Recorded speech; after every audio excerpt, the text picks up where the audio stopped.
5 বছর এখানে বিজেপির বিধায়ক, উন্নয়নের খতিয়ান কোথায়? এই শুভেন্দু অধিকারী যখন তৃণমূলে ছিল উন্নয়ন খতিয়ান পেশ করত। আপনারা প্রশ্ন করুন, এই শুভেন্দু অধিকারী যখন তমলুকের সাংসদ ছিল, যখন 16 থেকে 21 নন্দীগ্রামের বিধায়ক ছিল, প্রতি বছর উন্নয়নের খতিয়ান মানুষের কাছে তুলে ধরতো। বিজেপি যাওয়ার পর থেকে উন্নয়নের খতিয়ান কোথায়? আপনার কাজ কোথায়? আপনার রেজাল্ট কোথায়? আপনি যে বুক চাপড়ে 1956 বলে বেড়ান, আপনি 1956টা কাজের হিসেব দিন 5 বছরে। 19টা রাস্তার কাজের হিসেব দিতে পারবেন? 56টা মানুষের বাড়িতে ছাদ তৈরি করেছেন তার হিসাব দিতে পারবেন?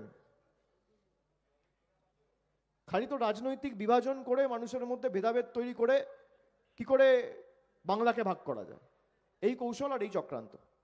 নন্দীগ্রামের মানুষ আগামী দিন এরা যে ভাষায় বোঝে সেই ভাষায় জবাব দেওয়ার জন্য প্রস্তুত।